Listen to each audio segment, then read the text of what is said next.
Shalom semuanya, hari ini saya ingin bahas tentang kitab Hakim-Hakim. Kitab Hakim-Hakim ini juga kitab yang luar biasa, tapi saya ingin mengingatkan juga kepada teman-teman, saya ingin menjelaskan dari kitab Kejadian sampai kitab Wahyu, satu kitab, satu video, agar setiap kita bisa mengerti untuk apa kita membaca Alkitab. Saya tidak membahas tentang secara teologisnya bagaimana, terus nanti ininya siapa, dan nanti bagaimana cara membaca dan lain sebagainya. Saya ingin memberikan sebuah makna mengapa kita perlu membaca setiap kitab-kitab ini. Yang artinya adalah ketika kita membaca kitab Hakim-Hakim, kita tidak perlu harus jadi pendeta dulu atau tunggu kita ingin sekolah Alkitab. Setiap orang Kristen perlu untuk membaca Alkitab. Kita langsung saja di kitab Hakim-Hakim. Kitab Hakim-Hakim ini ditulis oleh Nabi Samuel. Nabi Samuel itu adalah nabi yang sangat luar biasa, yang dimana dia itu dari kecilnya itu sudah mulai menjadi nabi.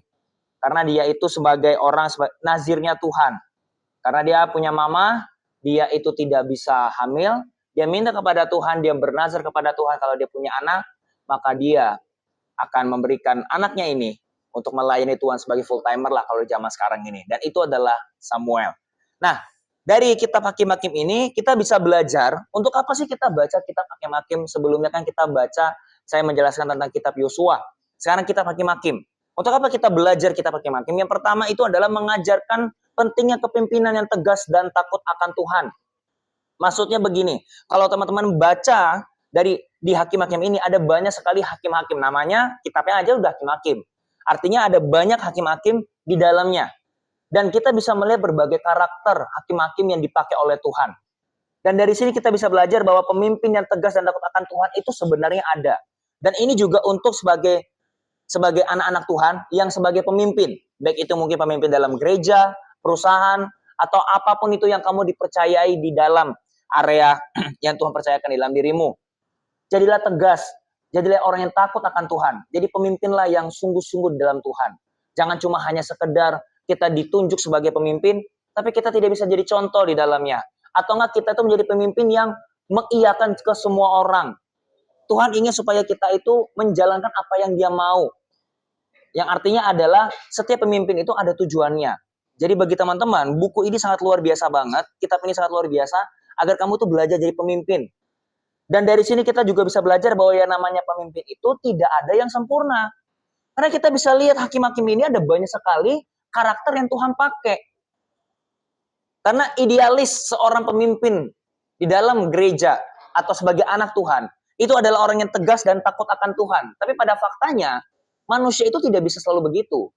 Manusia itu pasti ada kekurangannya. Nah inilah fungsinya kita membaca kitab Hakim-Hakim ini.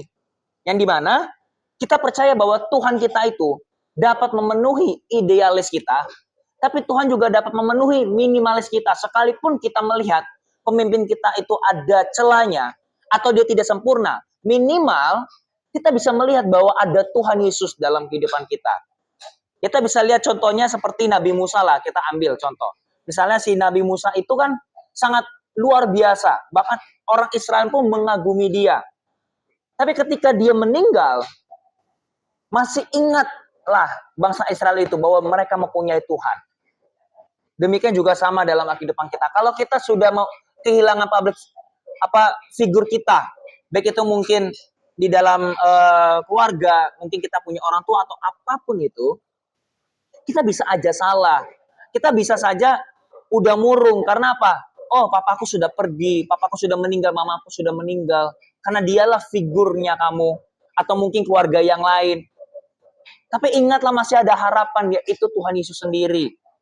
Dari hakim-hakim ini kita bisa belajar bahwa sebagai pemimpin atau orang yang dipimpin, kita tetap harus berfokusnya pada Tuhan Yesus. Karena Tuhan Yesus dapat memenuhi idealis kita. Tapi sekalipun dalam keadaan kita tidak bisa menjadi idealisnya kita, minimal Tuhan bisa memenuhi minimalisnya kita. Bukan karena Tuhan ingin menyenangkan kita saja, tapi demi supaya kita itu dipenuhi dengan Roh Kudus dan kita serupa dengan Dia. Nah, yang kedua adalah supaya meneguhkan hati kita bahwa Tuhan masih berdaulat dan pegang kendali dalam segala situasi. Seperti tadi yang saya bilang, saya ambil contoh aja di Hakim-Hakim ini, salah satunya adalah namanya Simpson. Nah, Simpson ini seringkali kita dengar kan dari setiap hakim-hakim. Kan ada banyak nih. Ada Deborah, ada Gideon, ada Othniel, dan lain sebagainya tuh ada banyak kan. Dan salah satu yang terkenal di situ adalah si Simpson. Simpson itu adalah tipe orang yang sebenarnya tidak cinta Tuhan. Dia hanya kuat. Karena kalau kita baca deh, saya bacakan saja di Hakim 14 ayat 4. Di sini dia katakan, tetapi ayahnya dan ibunya tidak tahu bahwa hal itu daripada Tuhan asalnya. Sebab memang Simpson harus mencari gara-gara terhadap orang Filistin. Karena pada masa itu orang Filistin menguasai orang Israel. Maksudnya begini, Simpson itu adalah nazirnya Allah.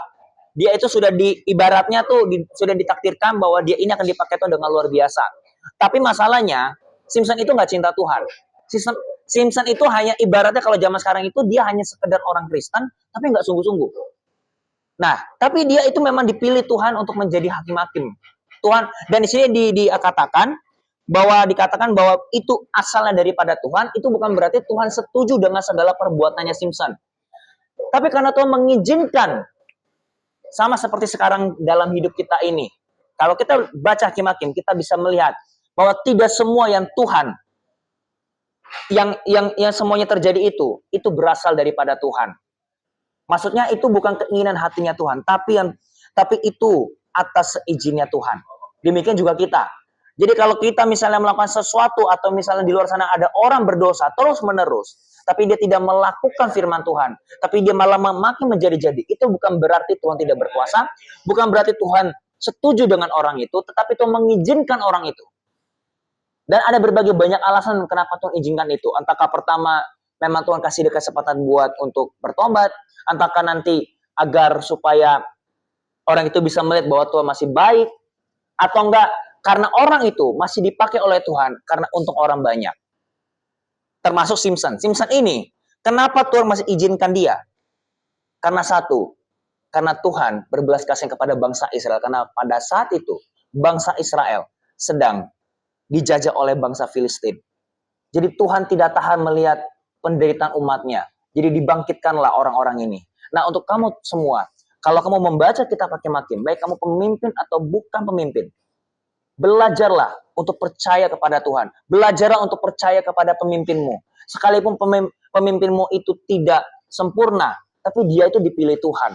Kalau dia dipilih Tuhan, separah apapun hidupnya, sekurang-kurangnya itu seorang pemimpin, baik itu di perusahaan, baik itu di gereja, atau dimanapun, dia tetap orang yang dipilih Tuhan dan dia akan menjadi orang yang sangat luar biasa dan dia akan menjadi orang yang hebat. Kalau kamu dipimpin oleh orang yang hebat, sekalipun dia tidak sempurna, kamu pun akan tertular kehebatannya. Mungkin tidak harus jadi dia, tapi minimal kamu bisa melihat ada spirit yang bisa kamu raih di dalamnya.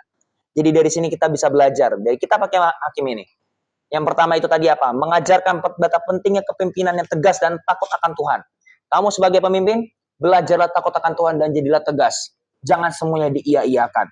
Dan dari sini yang kedua kita bisa belajar bahwa kita diteguhkan hati kita, bahwa Tuhan masih berdaulat dan pegang kendali. Dalam hidup kita mungkin kita lagi susah, bermasalah apapun itu, termasuk anak muda yang mungkin belum punya pacar. Tuhan masih tetap pegang kendali. Selama kamu cari Tuhan, mau dipimpin, kamu menjadi yang terbaik. Thank you. God bless you.